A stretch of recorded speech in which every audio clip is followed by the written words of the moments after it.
movies from the 1970s are still popular today. Great White Sharks, Xenomorphs, and Hell's Angels were moviegoer favorites, along with stars like Paul Newman, Robert Redford, and Richard Pryor. These films helped people escape the difficulties of the day, such as Vietnam and Watergate. As we enter a new decade, let's take a look back at these movies that still hold up today. The Bad News Bears, 1975, is a classic underdog sports film that has inspired many kid-friendly sports movies. Walter Matthau brilliantly stars as an alcoholic pool cleaner recruiting a multicultural team of undesirables for a Southern California Little League. They learn to work together through their shared hatred of their arrogant rivals, becoming better players while smoking and drinking. It's a blissfully un-PC movie that none of the remakes can match. It's a one-of-a-kind gem that will never be replicated. The original Star Wars trilogy stands out for its handmade, tactile aesthetic, with vehicles, droids, and gadgets that are beat up after years of battling the Empire. This element is absent in the prequels and is hard to find in sci-fi and fantasy nowadays, making the original trilogy a standout in the franchise. In 1973, George Lucas directed American Graffiti, set in Modesto, California with a hit soundtrack of early '60s music. The film's unsentimental finale hits hard as we learn of the characters' fates. Milner dies in a drunk driving accident, Terry is MIA in Vietnam, Steve sells insurance, and Kurt is a writer in Canada. As the credits roll, we're left with a sense of melancholy and the realization that we've just witnessed the friends' final moment of shared joy. Jaws, the iconic 1975 movie, has taken on new meaning amidst the COVID-19 pandemic. The character of Mayor Vaughn's prioritization of summer dollars over public safety has become a symbol of political fecklessness. Let's hope this is all in the rearview mirror by next summer's annual viewing. Follow us on MSN for more entertainment content. The Godfather Part 1 and 2 are considered the NE+ Ultra of American pulp by many. The Mafia saga, directed by Francis Ford Coppola, transcends its tawdry origins and remains the definitive dramatization of the immigrant experience in the U.S. Young Vito Corleone builds a respectable empire in New York City that is as legitimate as politics or business.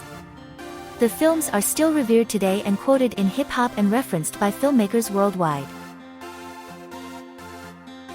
Superman, 1978, still stands the test of time with its physical scale and brilliant evocation of American mythology. John Williams' scoring powers and Christopher Reeve's underrated performance are the MVPs. The only superhero film to match its widescreen cinematic power is Spider-Man 2. Despite visual F/X not aging well, this classic film endures. In 1979, Ridley Scott's Alien hit the big screen. The film's blue-collar crew is pulled out of hypersleep to investigate a distress signal on LV-426. The Nostromo's environs are creaky and worn from use, while H.R. Giger's creature design is both repellent and sleek. The movie subverts narrative convention by killing its hero, Dallas, midway through, leaving us with Sigourney Weaver's iconic character, Ripley. Milos Forman's film adaptation of Ken Kesey's novel, One Flew Over the Cuckoo's Nest, is a primal tale of resistance. The screenplay hits all the right notes, highlighting the battle of wills between the wild Randall McMurphy and repressive Nurse Ratched. The film celebrates nonconformity with a perfectly weird score. Follow MSN for more entertainment content. Blazing Saddles is still relevant today, as it satirizes prejudice and bigotry through bone-stupid characters who are the butt of the joke. The wise outcast heroes, played by Cleavon Little and Gene Wilder, triumph over hate-filled oppressors. This classic movie has the power to unite, as seen in racially mixed theaters. Bruce Lee's film career was tragically cut short, but his 1972 movie, Fist of Fury, showcases the charismatic martial artist at his best. Lee plays a martial artist who takes on a Japanese sensei after he takes over his deceased master's dojo. Lee's iconic performance makes this a must-watch for fans of the late actor. Robert Altman's Nashville, 1975, was a panoramic masterpiece capturing the cultural and political mood of America post-Vietnam/Nixon era. Altman had a prolific run in the 70s with notable films such as M*A*S*H, McCabe and Mrs. Miller, The Long Goodbye, California Split, Three Women, and A Wedding. Nashville teaches us where we're headed. In the 1970 film, The Conformist, a man finds himself serving a fascist regime and abandons his principles to fit in. While known for its beautiful cinematography, the film's message is now more relevant than ever as society faces similar issues.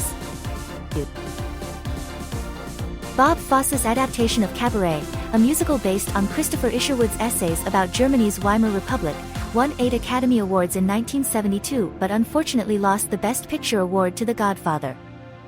The movie contrasts open cultural freedom with the steady ascension of fascism, showcasing how everything can change in an instant. In 1976, All the President's Men made waves as a gripping portrayal of the Watergate scandal. Today, it serves as a reminder of a time when journalists prioritized truth over allegiances. With a modern political climate that favors savvy politicos and chummy reporters, the public loses out on investigative reporting.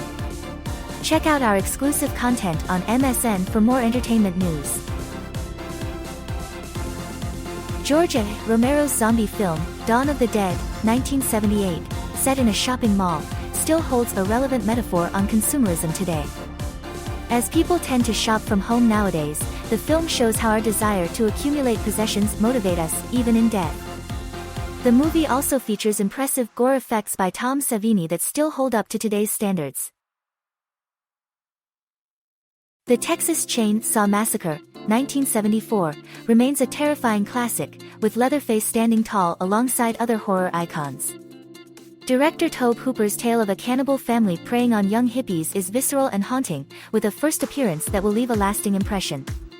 Don't miss out on this unforgettable horror masterpiece.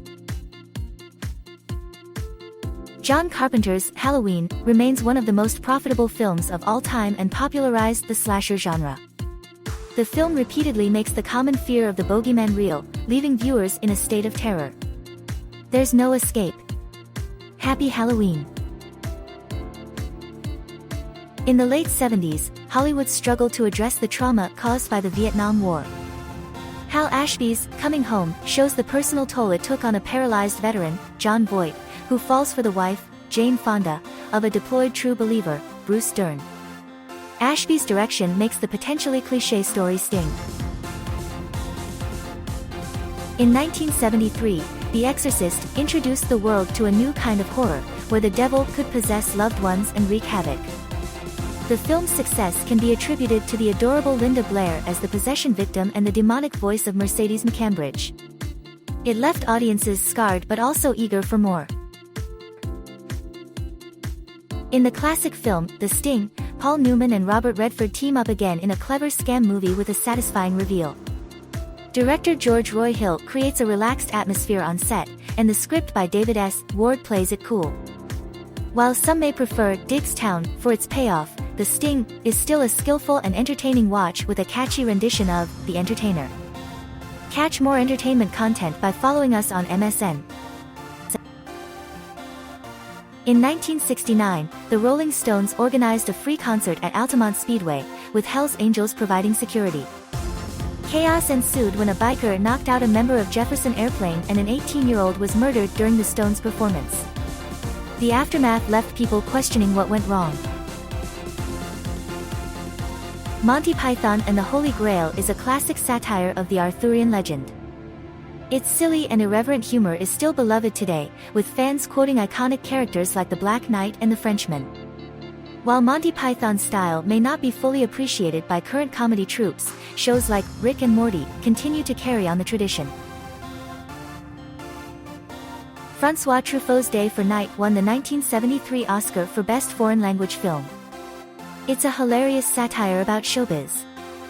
Truffaut stars as a confused director and Jean-Pierre Lode as a spoiled movie star. Jacqueline Bisset shines as a starlet. The film celebrates filmmaking with its cheerful tone. A movie about a difficult process that produces magic.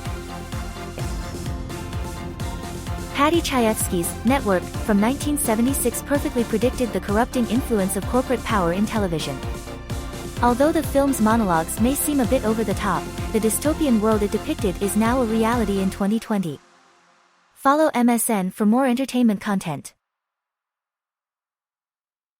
Experience the story of a family's struggle during the Great Depression in Louisiana.